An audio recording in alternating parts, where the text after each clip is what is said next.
我先把那个资料夹里面，把那个斜齿轮千斤顶里面的剖面后打开，然后会出现里面有8个零件，然后我随便选一个金号3，打开来，然后因为我选这个是因为要把那个里面的螺旋的部分可以做示范，就是说里面的东西是掏空的，然后我把它剖面出来，是为了可以显现看见里面的那个螺旋的运作，然后再加上会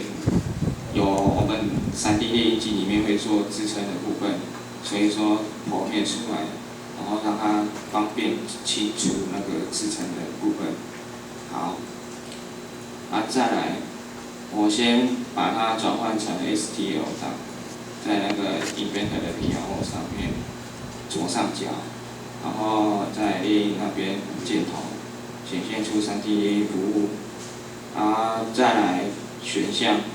里面有时候它会设定成中、高、低，我们是要解析度要写出来是高，不能说中跟低，因为中跟低显现出来的那个增圆度会有误差，高，然后再来单位很重要，单位有时候跑到公分去，然后我们再来就是要跑到公里去，点进去是公里，注意一下然后再按确定，然后再按确定，然后我先放在桌面，然后档案3储存，然后还会跳出来一个这个东西，然后我先把它关掉，不要理它。好，再来我们再用那个切片软体的程式，好，进去以后，我们会看到这4个正方体嘛，然后这边有显现出那个机台的型号，然后我们那个现在手工前面有2个型号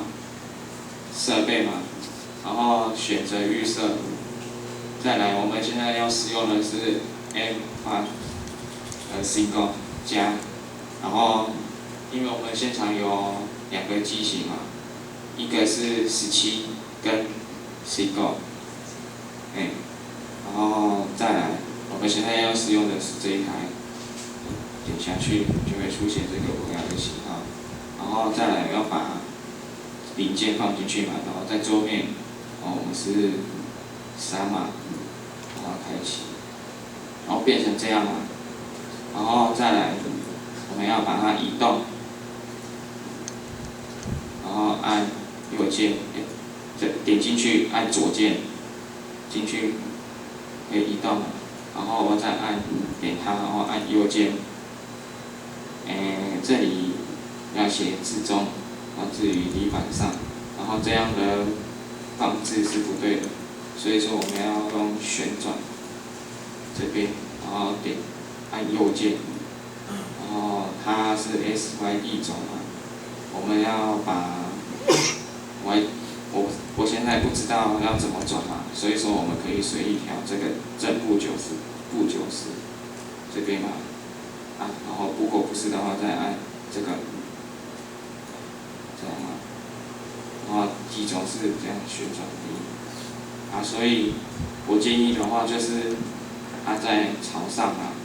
我按右键旋转，按右键旋转嘛，然后这个要剖面的部分要朝上，好，这样嘛 ，OK， 再来就是移动，这边，然后按右键，放置于地板上，然后置中，好 ，ESC 关闭，这样就好了，按右键检查一下它的那个部分，就是有没有跑掉，再来就是设定嘛。然后设定里面有支撑跟标准还有高嘛，然后因为我要建议你就是这个一定要支撑，以防它那个3D 列印做出来的产品会，然后再进阶，然后里面有填充密度、层高、外壳数量嘛，这都是固定的，因为我按标准，然后再来这个预设是这样，我按预设都是这样，然后再来就是因为它是固定的，加料跟温度其他都不要管它的，我按保存，然后如果要绘出那个3D 列印档，就是点这个输出，就是这样等它制作生成，然后会生成的是X3巨档。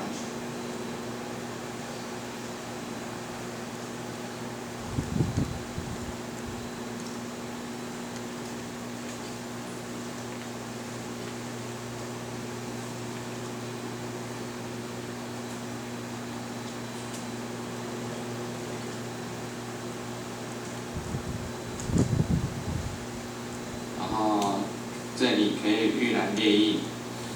就点进去，然后再来就是它往上制作的那个部分预览，然后再往上嘛，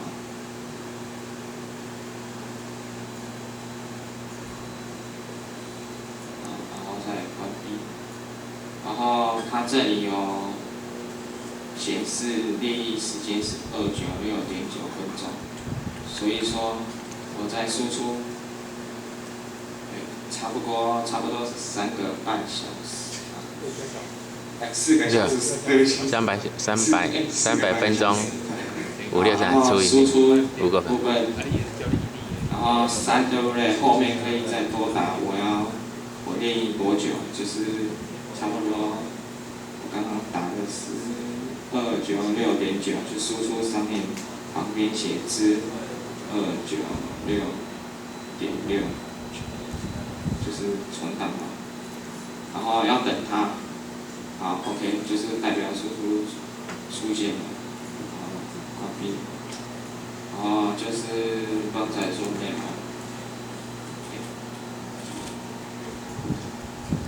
等一下，我再做一次。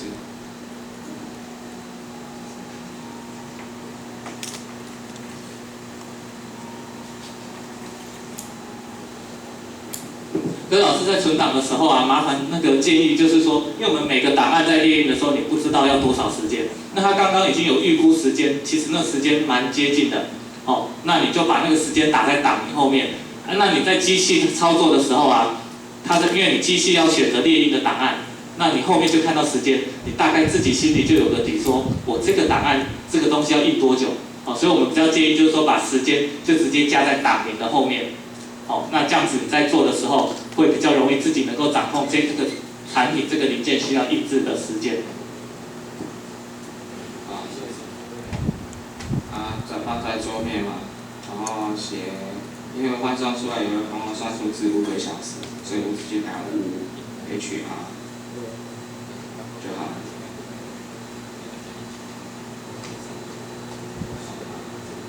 存档嘛，然后等它。OK， 就关闭，出现在这个X3巨档，然后我们再插上那个另外一个的随身碟，就是记忆卡，然后放在里面就可以制作。然后我要讲一个可以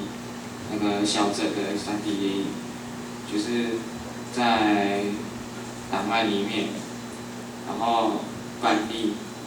然后这里有20×20×20的里面的正方体的程式，然后你要检查，就是说它的那个3D 列印可以做校正的工作。然后我在切片里面有一个工具里面有校正列印的尺寸，它上面有讲说实际列印20，它可以做校正的工作。然后要开启以电工人 Y 可乘数是2。充裕设定为0.2，列印器速度为50，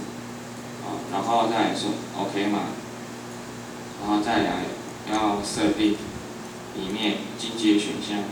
然后下面还有0.2，下面没问题，但是列印速度不一样，所以我打50，然后再保存，然后再做输出的动作。这个部分呢、是当老师你在印表机第一次操作的时候，我们建议就是说做一些校正的功能。那它有内设的一个小的 Q 一个立方体，那还有建议列印的参数。哦，那你可以先试着做看，就是说，我们在实际上列印会不会有没有问题？那像这种小的东西啊，它的测试校正的部分速度很快。那做完之后，看有什么，如果没有问题的话，再用大的零件下去印，因为大的零件印下去可能时间就很长了。哦，所以有时候就是说，如果您自己新的设备还没操作过，或者没做过测试的，建议可以先用它的范例，先用它的范例。档案里面的有一个范例，然后有一个20×20的 cube， 那来做它的校正的部分。好，那等所有的老师就先操作看看。那如果有问题，欢迎随时举手，我们再过去协助。那到刚刚输出完，最后打名叫做 X3G， 它是否安所思的设备。那只要存到记忆卡到机器，然后你直接选取记忆卡，然后按列印，其实它就会开始执行了，它的动作就会开始执行。对，那我再简单讲一下我们的机器设备啊，一开始操作的时候，我们会先执行加热、预热的动作，然后再来选取档案。那么最原始要做马达复归啦，那是我们后面其实都已经做完了，就是它有一个自动回到原点。简单来讲就是马达回到原点，然后机器预热、加热，然后再来就选取档案，然后就列印，大概是4个步骤。好，那等一下我们会在旁边协助，有问题的